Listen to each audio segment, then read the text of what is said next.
Good morning, ladies and gentlemen. My name is Shahab Karni from the studios of Television I-95. I'm joining here today from my virtual studios.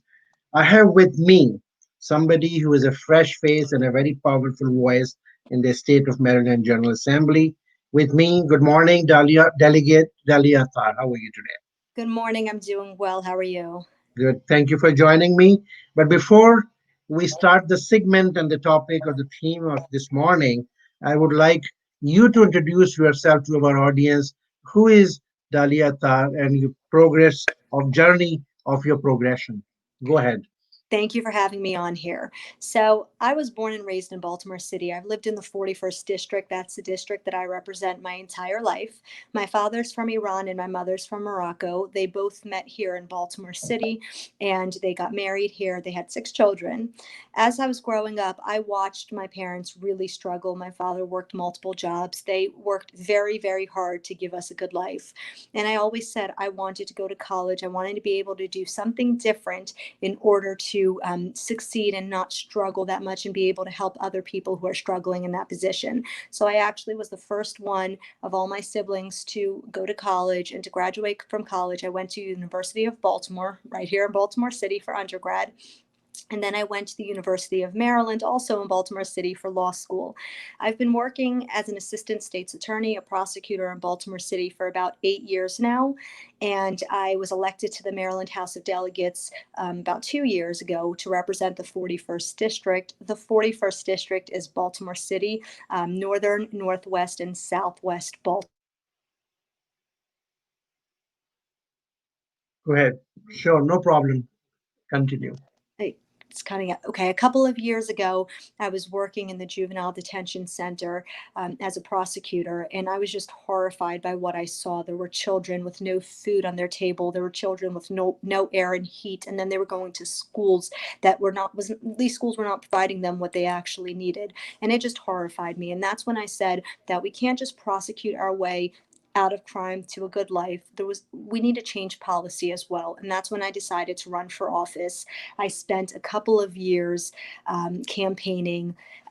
I actually started campaigning a couple of years before I even made my final decision that I was going to run for office. I spoke with many people from my entire district. I fundraised, and then I realized that I had so much support that it was worth it. And that's when I decided that I was going to do it, and I was successful in my race. Yeah, your win was a surprising story for the state of Maryland. From nowhere, somebody came so young with new ideas, and you got overwhelming majority from that district. I mean, congratulations. Now, Delegate Dahlia, your fame now is rising in the state of Maryland because of one bill that you introduced. We call it what Protect Bill. So tell us something about that. Okay, so crime is out of control in Baltimore City and throughout the state of Maryland, and it's gotten to the point where it's unacceptable. We don't feel safe in our own homes. Our neighbors don't feel safe.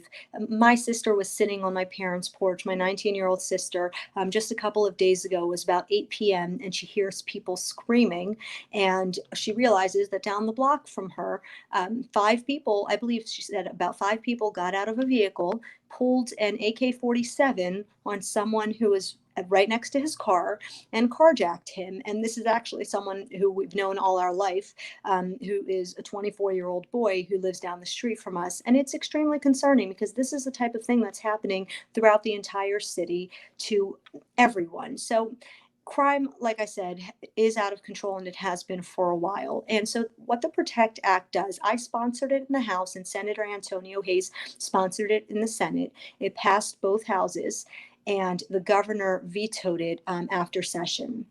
And what this bill does is it maximizes state and local resources and has them work together in different ways. So, for example, there are the entryways into Baltimore City, including I-83, I-295, and some other entryways. It would require Maryland state agencies like Maryland State Police or MDTA, different Maryland police agencies, to patrol those areas and to provide that extra additional resource to Baltimore City Police Department. We also have the Baltimore City Police Department, the commissioner telling us that he does not have enough officers on the street. Crime, he cannot control the crime without when we don't have enough officers on the street. And that has been something that's been said multiple times by the police department, that they need assistance with that. So bringing state police and state law enforcement agencies to assist the Baltimore Police Department is helping in that way. Another thing that this bill does is we have right now the Baltimore Juvenile Detention Center and the Central Intake Facility units, CBIF, that are housed with Baltimore police officers. And so this would remove them and put those sworn officers back on the street and have those agencies staff those positions. And then But, something. yeah, go ahead. Question is why he vetoed this. Okay, That's so all. I'll talk about why he vetoed it for a minute, and then I'll get back to what Sure. the bill does. So this bill, we passed it this session, and this session ended early because of COVID. The governor put out a letter with several bills that he was vetoing, and all of them were because of the price tag due to COVID. He did not know what would be with the budget, and he said that at this time, because of COVID, we couldn't afford to pay for some of these bills, and that was one of them. So it was on the list for that reason. I and Senator Antonio Hayes worked with the governor's office throughout session on this bill to ensure that it was written in a way that worked for all the agencies. And I was confident that it did. However, unfortunately, it was vetoed in the end. So now the other thing that the bill does also is the governor's office would select 10 high crime zone areas.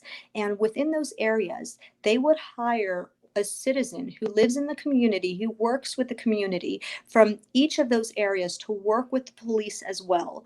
Because we know that just having police officers is not the only way to solve this crime crisis that we're in. So these citizens from the community would work with the Baltimore City Police, with the state police, whomever is in that area, and help reduce crime and work with the community and the juveniles in the community. So the last aspect that you just touch, meaning there has to be more police and community relationships, So we don't see, especially in urban America, we don't see as we speak a community policing concept, because they need to be engaged. They need to be within organic from there. Don't you think this is going to be a good model for other rest of the American urban centers? So I agree. And I'm the first person to say I've been in law enforcement now, like I said, for 8 years. I've been a prosecutor, and specifically in Baltimore City. And I can tell you that just throwing everyone in jail is not the solution. There are other things that need to be done. We need to make sure our schools are good for our children, homes are good for our children. Our children have what they need because they are our future. And if they don't have what they need, then it's a cycle that's never ending. And that includes community policing. When we have police officers that are just in their vehicles, they're not working with the community doesn't even want to speak with them, it's a big problem. Having police officers, like years ago, police officers would be on the street speaking with the community, friends with the community. We had officer friendly all around. That made a difference, because when it comes to prosecuting a violent person, we need the community to work with us. We as prosecutors, I'd say, need the community to work with us, and police officers need the community to work with us. And if the community members don't want to work with the police and don't want to work with law enforcement and don't have confidence in them and don't even want to speak with them, we're not going to get that help. And then you're going to have violent criminals, like I see happen fairly often, are back on the streets because we have victims and witnesses who don't want to cooperate, who don't want to work with us. So, Delegate, if I say that Delegate Dalya Attar is the product of Baltimore City, am I right? I've lived here all my life, yes. All your life, Born and raised in Baltimore. education, living there, where the action is, good or bad. Now, so I'm using Baltimore City as an example for other urban centers or inner cities of America. So, who else would know better than you what are the challenges here and what can be the new creative out of box solutions? So, tell me something. Our audience would like to hear from you that what is the way forward? What is the mostly out of the box creative solutions for any urban center that you suggest or you have in mind? Okay, so I didn't hear everything. When as you're speaking, there's a feedback that I don't know. My question is to you, Delegate. Can you hear me now? So it's You doing the okay? same thing. So I think I got the gist of it. I'll respond, Okay. and if I miss That anything, being born in Baltimore City, you are more aware of the challenges and the issues that an urban city in America faces. So, what are the solutions way forward that you suggest? okay. So I'm as sorry, because of these virtual connections, we have these yeah, internet are you situation. But able to hear me clearly? now I can hear you. Yes. Okay, so I still can't hear you clearly, but I'll speak and just let me know if you can't hear me clearly.